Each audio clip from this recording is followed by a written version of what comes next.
Welcome to a new episode of TTG Conversations 5 Questions video series. I'm Karen Yu, Group Editor of TTG Asia Media. This episode will look at the current state of travel and tourism marketing efforts and investments here in Asia Pacific.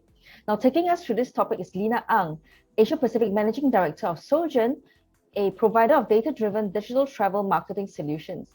Now, Lina is a 20-year industry veteran and has worked with global travel, advertising technology, and hospitality brands to drive sales, channel distribution, and advertising efforts. Welcome to the show, Lina. Karen, firstly, thank you for inviting me to have this conversation. It's my pleasure to be here today. Thank you for your time, Lina. I've got 5 questions for you, and here is the first. Now, many travel intention studies are finding that vaccination is encouraging consumers to be more confident about planning and booking their trips. Yeah, that's great news for many of us in this business.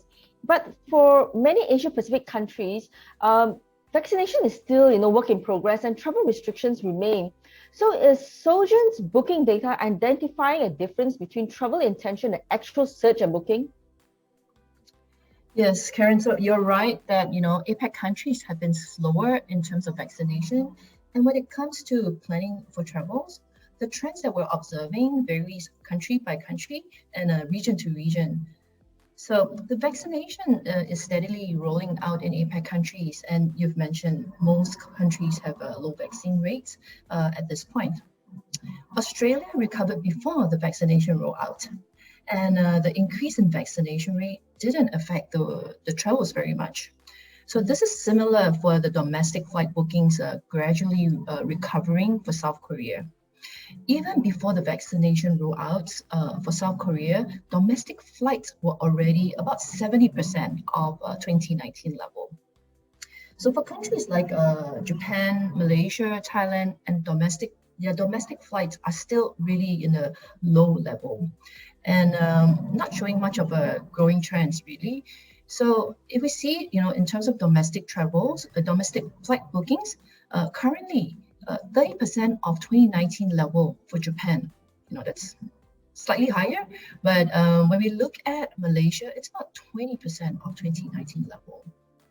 And lesser than 10% if we look at Thailand, when we compare that with 2019 level. So we're not seeing or observing any correlation between vaccination and vaccination rate and domestic flight bookings. While vaccination rollout in Singapore has sped up, recently, we're getting more than 70 doses administered per 100 people in Singapore. International travels in Singapore is stagnant. And we know why, no surprises, right? Borders are still closed. So unlike APAC, what we've found is that in US and UK, we do see that the increase in vaccination has a direct impact on converting people from dreaming to booking. So there is a strong positive correlation between vaccination rate and flight bookings in the US and UK for domestic flights. Mm-hmm.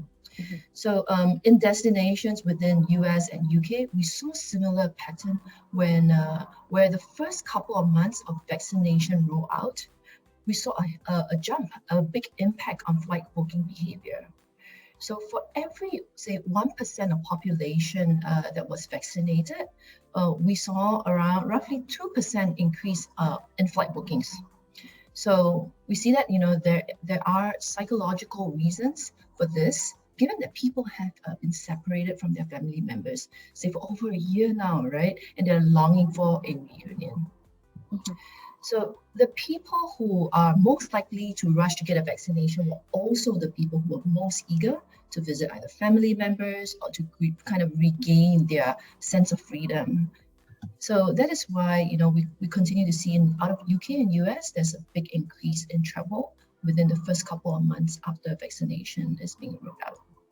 Now, there are some people who are still only willing to travel when more people are vaccinated. And as a result, we find that flight bookings are still gradually recovering in some destinations and flat in others. Mm-hmm. I see. Okay.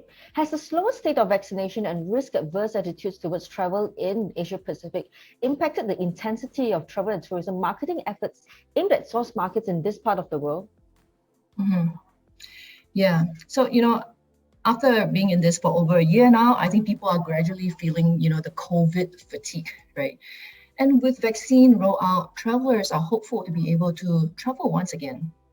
And as you have said, Karen, risk-averse attitude, which is spot on because we continue to see some wait and see kind of a mindset.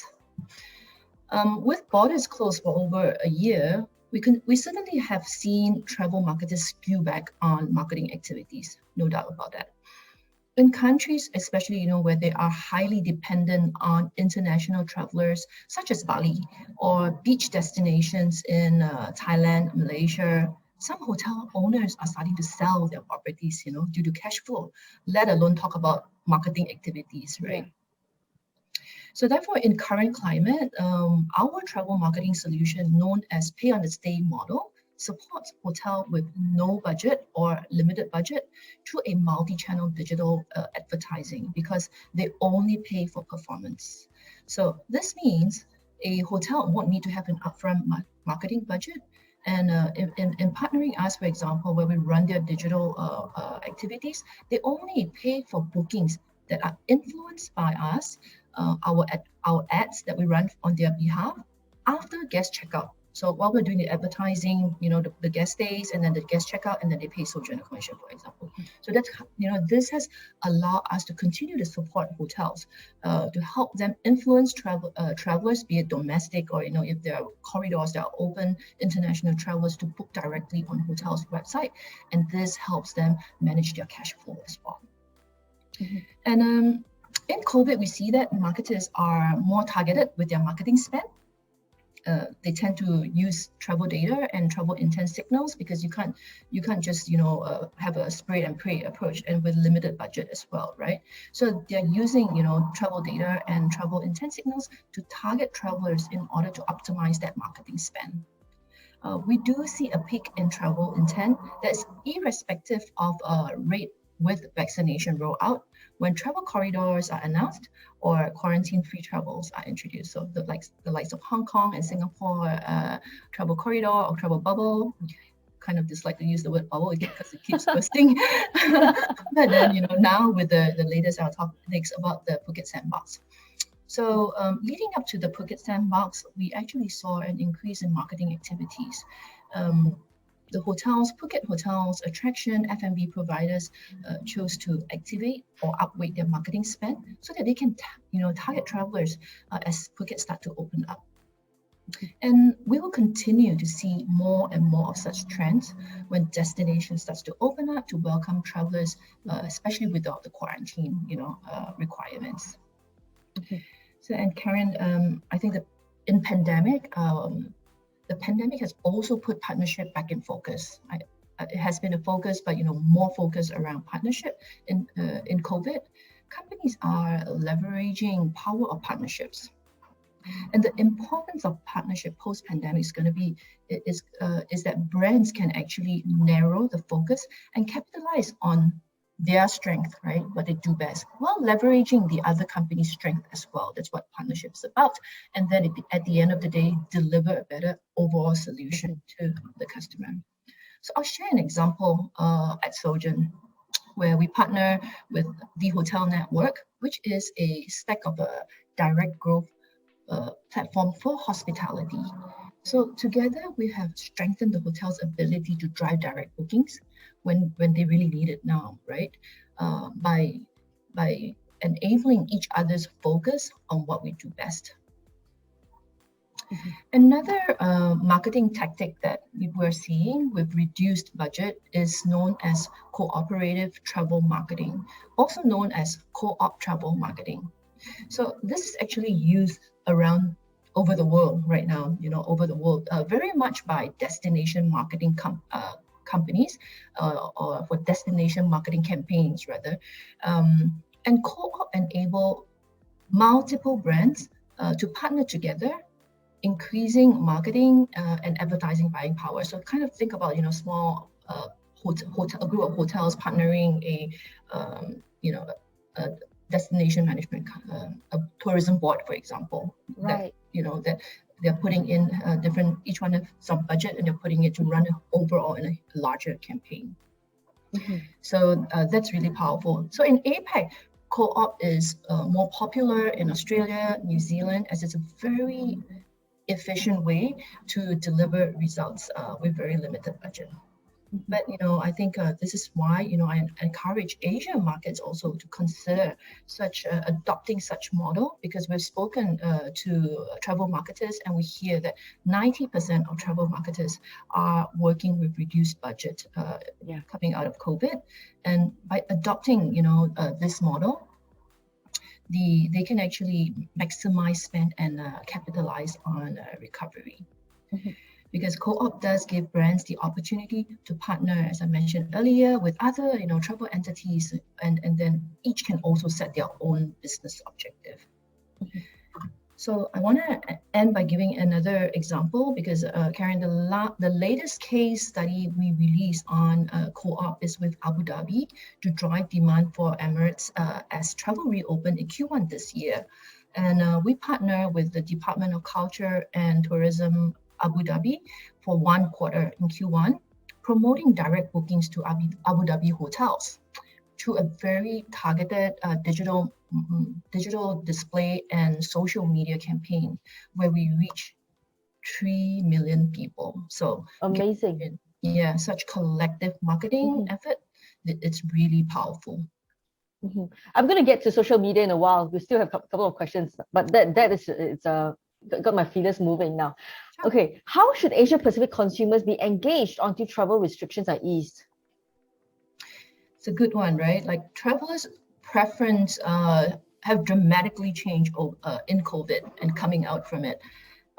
Certainly, health and safety are a top priority, and we're seeing more road trips. We're seeing local staycation are popular, more popular than ever. So I'm going to share 3 tips to better engage consumers. So first would be have a consistent and reliable health and safety messaging. That's important. People are looking out, whether it's safe to travel or not. So the messaging can be around masking, whether be it staff or guests, vaccine, social distancing, cleaning and sanitizing protocols, including contactless options. So there are lots of check in without having to see anyone, check out without having to see anyone, because those are contactless option. So have those available. And secondly would be to have a compassionate and clear communication. So take new uncertainties into consideration. Take a low pressure approach, because now is not the time for hard sell or inflexible booking conditions, right? Free cancellation, for example, up to 24 hours in advance, or no cancellation fees are now standard procedures. And all ads should clearly state these policies. Because when we look at 80% of searches, they are for when we look at 80% of searches for vacation, they are for about 1 to 3 days. And this also indicate that travelers will want to avoid minimum stay requirements. So, don't put a tagline, enjoy this discount, but you have to stay 5 days or something. So try to be as flexible as possible. And in addition, hotels attraction can offer coupon codes, for example, that are actually, valid for a longer window, so that travelers can book when they're ready. Now, on the last tip, would be have a consumer first, people-centric approach, which means understanding your travelers at a very granular level, and then anticipating their needs and the reason for their travel. You can do that by distinguish whether it's a business or leisure travel, and then exceed expectations for both. So those are more for the messaging, and I want to touch next on channels. So we know that consumers are also spending more and more time online, right, on different platforms, multi-devices as well. So real-time multi-channel messaging will help marketers reach consumers in a different place and help them stay top of mind with the consumers. At Sojern, we empower travel marketers by combining historical booking data, real-time travel data, and then using the power of multi-channel campaign to drive performance. And analysis of our campaign data also revealed that an average say if a customer were to adopt a minimum of 3 channels, for example, display, social media, and search engine marketing, they would see that their conversion will double with more channels. That's why we are advocates of introducing and running your campaign on multi-channel. I see. Okay. There have been many technology changes in travel and tourism, such as the rise in contactless airport clearance procedures and virtual tours. Have there been, similar technology changes in advertising and marketing too, and which would alter the way travel and tourism suppliers engage consumers and the cost of doing such activities? Yeah, so there is, and it stems from Google Chrome. So Google Chrome was to join web browsers like Firefox, Safari in blocking third-party cookies by Q2 next year, 2020, by Q2 next year. But just sometime late last month, Google announced that it's going to be delayed. They're going to delay the deprecation of third-party cookies all the way till end 2023. So before I dive into what that means and what should marketers be thinking about, I just want to give a quick overview for those who are not so familiar with what third-party cookie, what does it mean by deprecating third-party cookies. So I'll give a quick overview on that. So third-party cookies are also known as advertising tags. And it is what marketers would use to track consumer behavior across the web. And so when this goes away, advertisers will need to kind of focus on first-party data collection, which means, and it refers to information that companies are already collecting directly from customer on their own website. So maybe an email login, so that they can continue to engage you through their email marketing activities. So let's look at what this means. So if third-party cookie were to go away, we'll need to improve our strategies around first-party data, which means capturing and leveraging and deriving opportunities from travel information that travel brands actually already have. They already collect that on their website. Or maybe a check-in, sometimes you're providing your email and contact details, but haven't necessarily paid too much attention to, because we still have third-party cookie that's been around for a while to help with campaign performance. So in addition to reassessing first-party cookies and historical booking data from the technology perspective, hash email, you may have heard hash email, that comes up quite a bit now. It means using the user's email and changing it to random characters. So that's a hash, using a hash function and changing it to random characters. So this is going to be the primary alternative to third-party cookies. So this is what we call pseudonymizing, where that's privacy. You can't really tell that what the email really looks like. That we use by pseudonymizing the email, then we can get consumers to use to log into a digital environment. Therefore, advertisers will then be able to reach them through a logged-in environment. So kind of think about your Facebook logging in, or some hotel loyalty website where you're logging in and then enjoying preferential rates, for example. So with these collection of these data, excuse me, we can then continue to advertise to the consumers, these travelers, without challenging privacy regulations. I think that's one key area when it comes to privacy. So on ads, with our ad serving vendor like Trade Desk, like Xandr, and Google Search Ads 360, they are generally telling us that their system is going to be ready to accept hash emails as an identifier, so that we can continue to enhance campaign performance. And for over a year at Sojern, our product and engineering team have focused on 3 pillars, mainly hash emails, first-party cookie IDs, and historical booking data. I've touched earlier on hash emails and first-party cookies, so let me just elaborate a little on historical booking data. And what this refers to is the ability for us to ingest historical booking data say from an offline channel data. So like a hotel where, they have their own CRM, for example, we're able to ingest that to run and enhance campaign for performance. So with this technology change, we'll be marketing we're marketing directly to people, not so much thinking about the cookies anymore.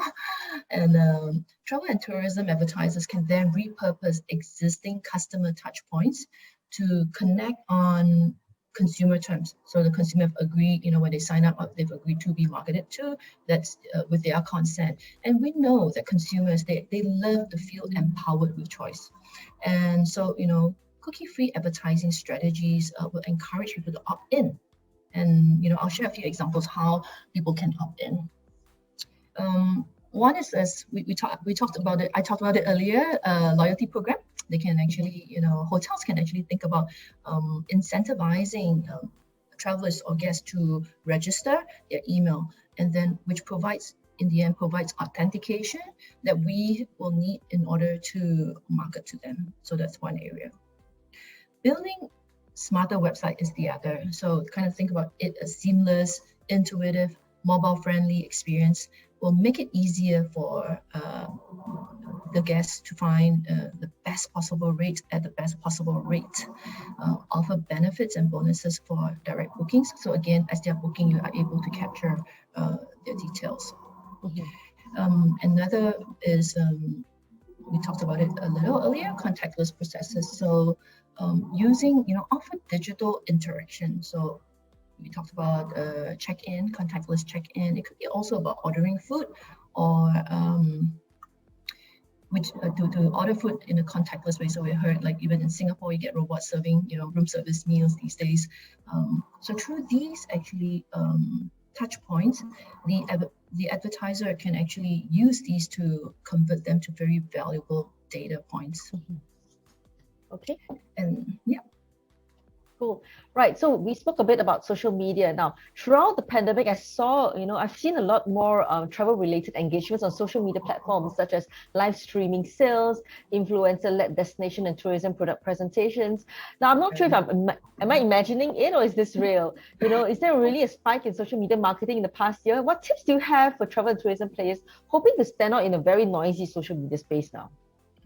Yeah, Karen, first of all, you're not imagining it. We have data to support that. So e-marketers shared that, with lockdown and social distancing restriction in place, people throughout APAC are spending more time at home, consuming all forms of media, especially digital video. And they also shared that that all of APAC countries will see faster growth in video views all the way through 2024. So we're not at its peak yet, so it's going to continue. We're going to continue to see this grow. So one area is connected TV, or what we call in short CTV, and videos. They continue to dominate consumers' entertainment diet, during the pandemic. A lot of people are watching, and therefore further increasing the attractiveness of this channel for advertiser. And in fact, when we look at spend on CTV and video in 2020, it has surpassed previous year-on-year growth. Even they've surpassed the prediction of what it would be year-on-year. And the growing spend is due to the two formats increasingly benefit advertisers, in contrast to the traditional linear TV, our regular TV ads, because this digital nature of CTV and video allows for creation of more advanced custom audience targeting, and as well as one-to-one or one-to-many targeting models. So it's really flexible and very targeted. And this boosts campaign efficiency while lowering, overall cost as well. So watch this space to see how CTV will unfold. And another tip is to adapt ad messaging in response to shifting behaviors, right? So ad display plays a critical role in engaging consumers. So that, this is one area which should not be overlooked. Sometimes you think that, hey, just create a banner and just, let it run.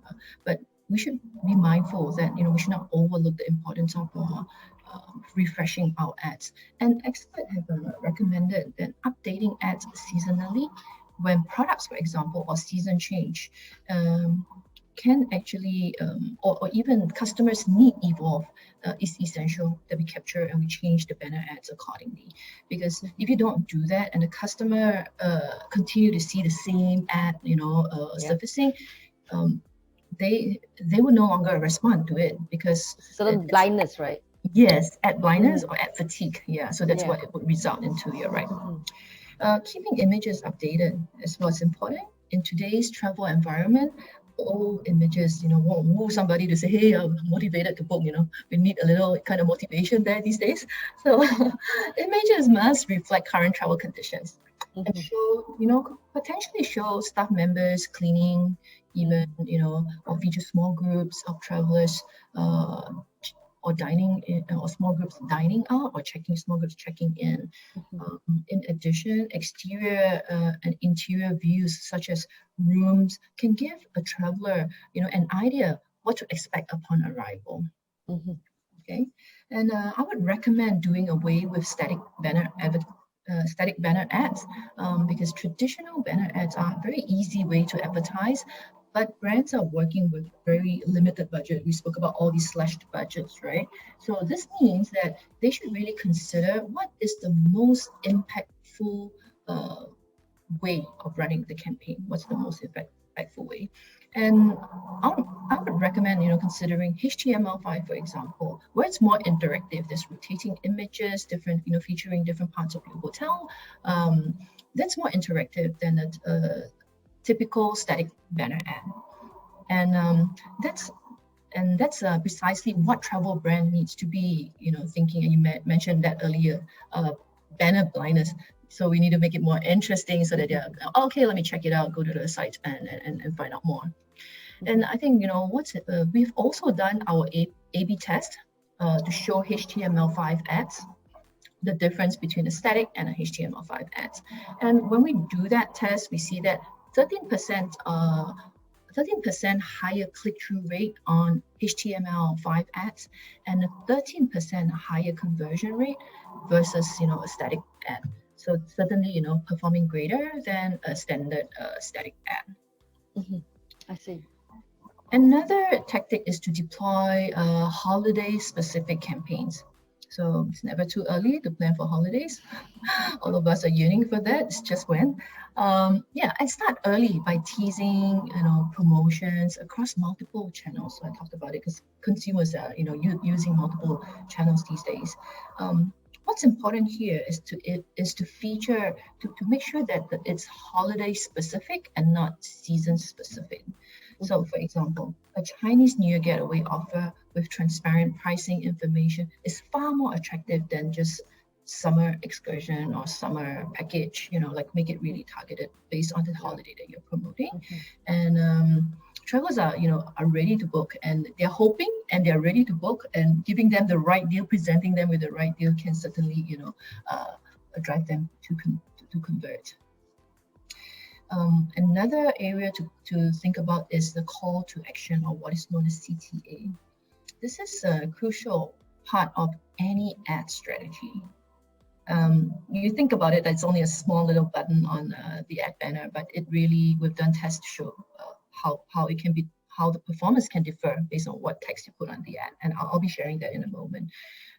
So classic examples of call to action like a CTA, like book now, book direct, in COVID, it doesn't work as well.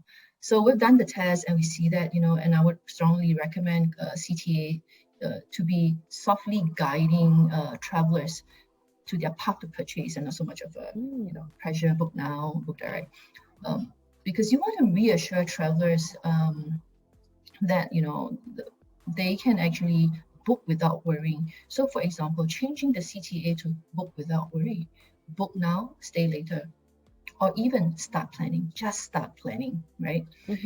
With the test that we did, the A/B test that we did, we confirmed that start planning is currently far more effective than book now. The power of words, really.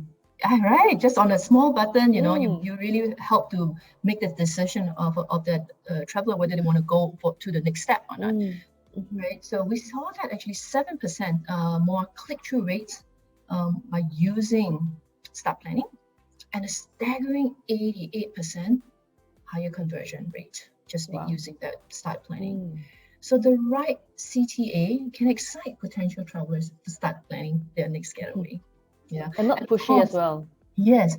What's more, if you have flexible cancellation policy, then they can really book with a peace of mind.